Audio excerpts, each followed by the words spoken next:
Cet après-midi est intitulé On ne naît pas scientifique, mais on le devient. Cette entrée en matière a été l'objet d'une réflexion commune avec Daniel Gondard et Catherine Vidal.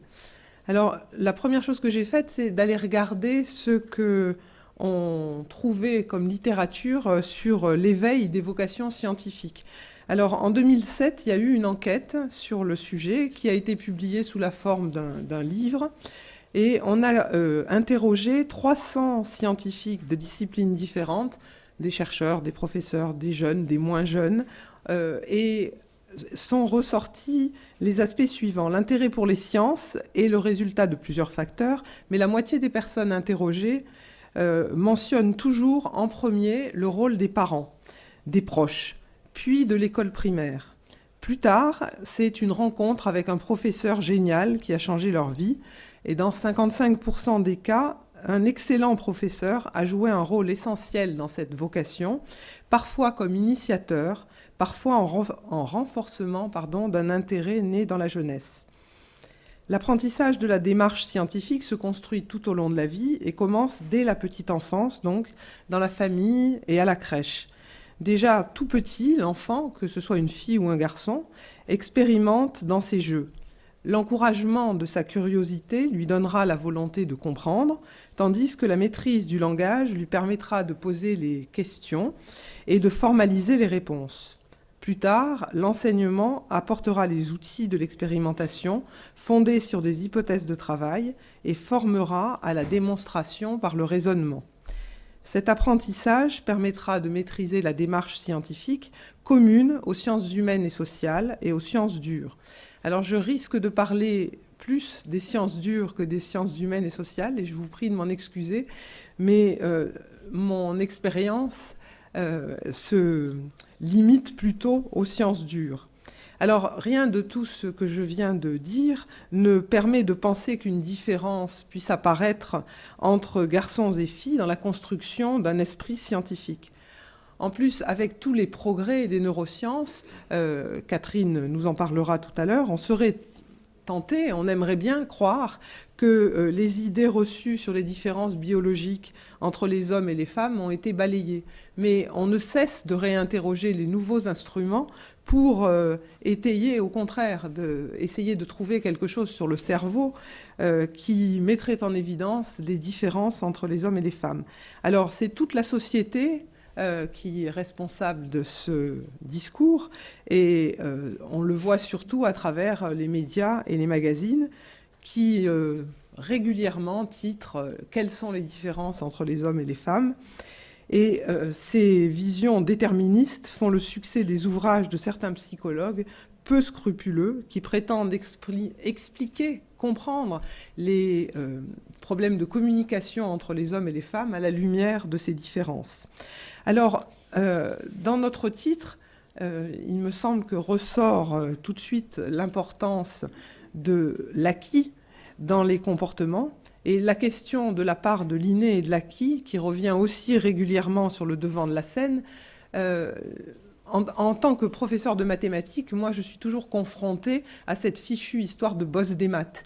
Hein, donc, bon, d'accord, on sait très bien que les enfants acquièrent plus de choses quand on les sollicite, etc. Mais la bosse des maths, ça, il y a beaucoup de gens qui n'en démordent pas.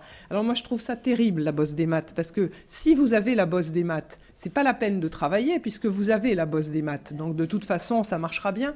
Et alors si vous n'avez pas la bosse des maths, alors là, c'est la catastrophe la plus totale, voire parfois on s'enorgueillit, mais en tout cas, quand on n'a pas la bosse des maths, c'est pas non plus la peine de travailler puisque de toute façon, vous n'avez pas la bosse des maths.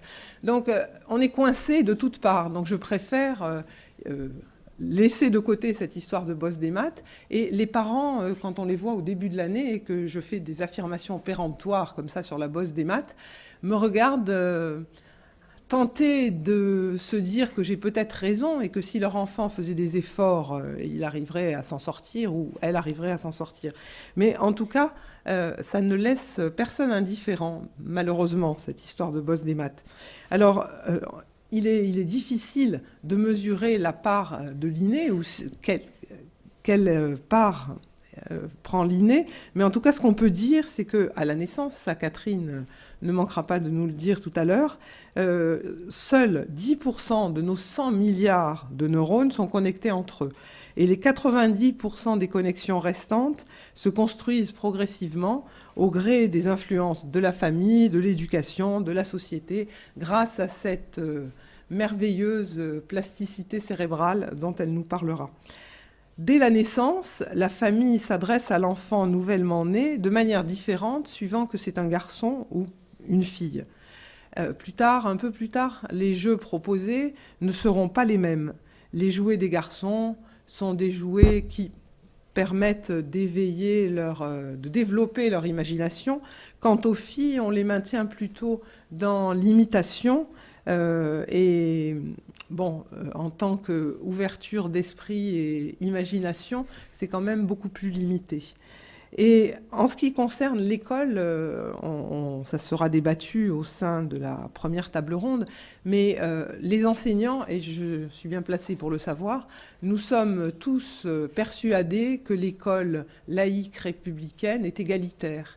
Et c'est quelque chose dont on ne veut pas démordre, parce que c'est dans notre foi dans l'école qu'on attaque, quoi, quand on a ce type de questionnement. Alors, d'autre part, la mixité, cette fameuse mixité qu'on a considérée comme un atout fabuleux quant à l'égalité filles-garçons, on sait très bien pourquoi elle a été imposée en 1975 par la loi Abi. C'était pour des raisons économiques. Et elle n'a jamais été travaillée, la coéducation n'a jamais été travaillée. Donc on a cru que par miracle, le fait de mettre les filles et les garçons ensemble, ça allait résoudre tous les problèmes. Alors, dans leur scolarité, les filles réussissent en moyenne mieux que les garçons, mais à chaque palier d'orientation, on sait très bien que les choix sont différents et que les filles sont peu nombreuses à se diriger vers les formations les plus valorisées sur le marché du travail, en particulier vers les filières scientifiques et techniques. Alors, on cherchera des explications, mais alors, est-ce que les explications sont d'ordre biologique ou bien d'ordre social? C'est deux points de vue qui s'expriment pour expliquer les différences entre les filles et les garçons. Mais je pense qu'on a tous et toutes vu suffisamment de recherches qui montrent l'extrême variabilité des traits psychologiques et des rôles sociaux des hommes et des femmes selon les sociétés, selon les époques et selon les groupes sociaux. Donc les différences entre les sexes ne sont pas la conséquence d'une nature qui se développerait spontanément en chacun, en chacune, mais sont le produit d'une construction sociale. Alors, on en parlait encore à table tout à l'heure, les garçons reconnaissent plus aisément leur intérêt et leur réussite dans les matières scientifiques. Dès qu'ils sont au-dessus de la moyenne, les garçons en terminale considèrent que c'est bon pour eux les études scientifiques, puisqu'ils comprennent, ils savent, ils sont à l'aise. Les filles sont beaucoup plus exigeantes, elles se demandent d'avoir de bien meilleurs résultats pour envisager de faire des études supérieures très sélectives. Alors, l'écart qui sépare garçons et filles dans leur rapport à la science et aux techniques est redoublé par une différence d'attitude vis-à-vis de l'objet technique. Démonter l'objet technique, c'est-à-dire d'une certaine façon en prendre possession, reste un privilège masculin. Peut-être est-ce qu'on aura l'occasion à la deuxième table ronde avec Catherine Marie d'en parler. Alors, une réelle égalité dans le domaine des sciences et des techniques est un enjeu d'autant plus important que se manifeste une désaffection des jeunes pour les études scientifiques et techniques.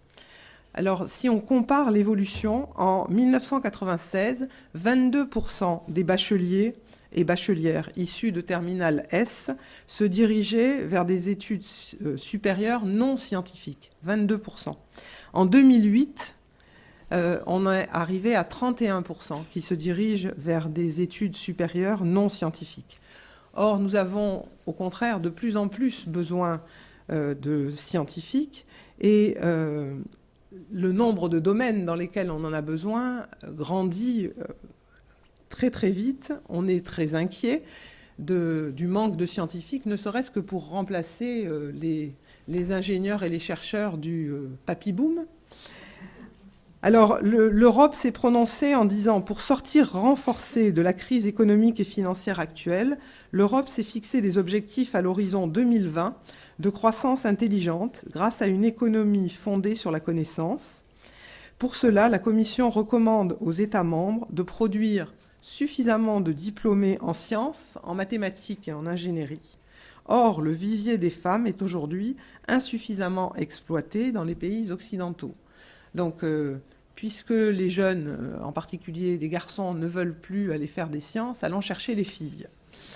Alors, bon, c'est un résumé un peu acerbe, mais on a l'impression en tout cas dans les associations, du point de vue des associations, de faire beaucoup de choses pour aller dans ce sens-là et pour essayer de convaincre plus de jeunes filles de faire des études scientifiques et techniques. Et on n'a pas tout à fait l'impression que les différents ministères ont la même énergie et volonté farouche que la nôtre. Mais bon, peut-être est-ce que ça ne se voit pas, mais nous avons des doutes. Alors, les explications les plus souvent citées dans les nombreux rapports qui ont étudié les raisons de la désaffection des jeunes filles et garçons pour les études scientifiques et techniques mettent l'accent sur l'image des scientifiques. Alors ça, Marie-Odile, tout à l'heure, nous en parlera. Et je ne parle pas de l'image des mathématiciens, parce qu'on sait tout juste si ça existe, cette race bizarre. Et quant aux mathématiciennes... Bon, donc là, l'image des scientifiques, il faudra y réfléchir. Alors l'image des sciences. Alors là, l'image des sciences, c'est beaucoup plus controversé parce que on a l'air de dire dans les rapports officiels que les jeunes ont une image des sciences qui est très dégradée, enfin qu'ils s'imaginent qu'ils pensent à la science comme apportant le nucléaire, les OGM, etc. Donc ils ont une vision très critique. Ce n'est pas vraiment le cas. Il y a des enquêtes qui ont eu lieu tous les 5 ans et on regarde la stabilité des réponses et on voit que chez les jeunes, après ça change plutôt chez les adultes, chez les gens qui exercent déjà leur métier, là c'est différent. Mais chez les jeunes, entre l'école primaire et l'entrée dans le supérieur, on a l'impression que la confiance dans la science, dans les scientifiques, est toujours grande. Alors on évoque aussi le fait que quand on exerce un métier scientifique, les rémunérations sont peu attractives, et puis on évoque la complexité des études.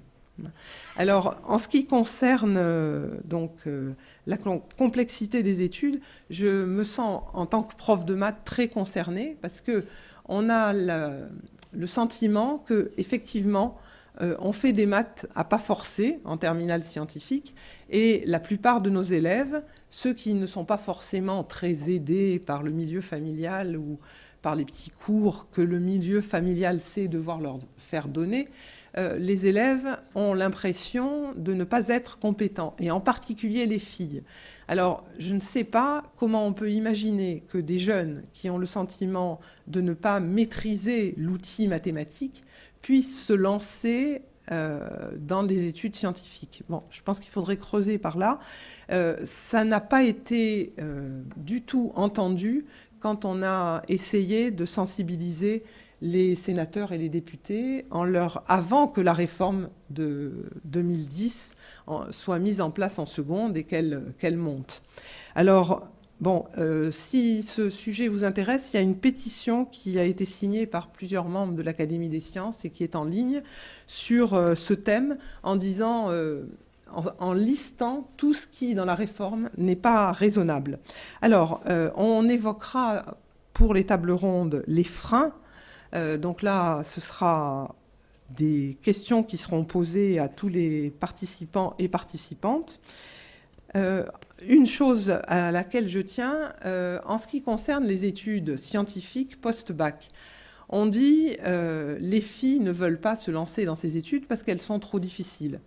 Quand il s'agit de faire des études médicales ou quand il s'agit de faire des écoles de la magistrature, ce sont des études extrêmement difficiles et pour celles-ci, elles se sentent tout à fait capables d'aller de l'avant et de se battre, de se confronter aux garçons.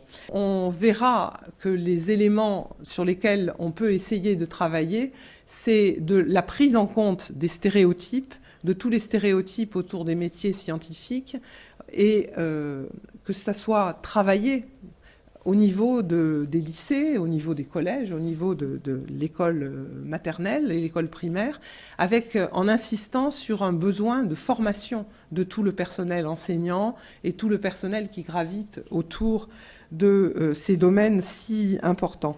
Alors, je vais peut-être passer directement à la conclusion de mon introduction.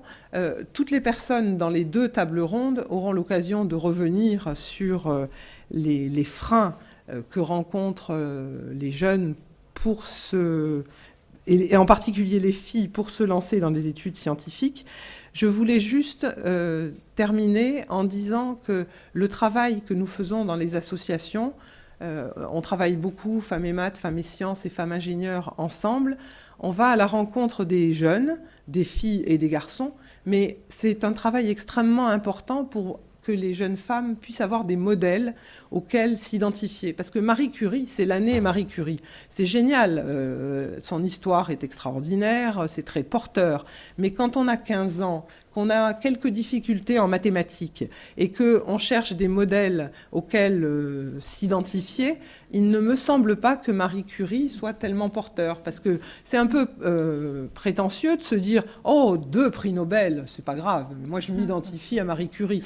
Donc il vaudrait mieux avoir des modèles plus proches, plus raisonnables, pour espérer que ça porte ses fruits. Voilà, je m'arrêterai là.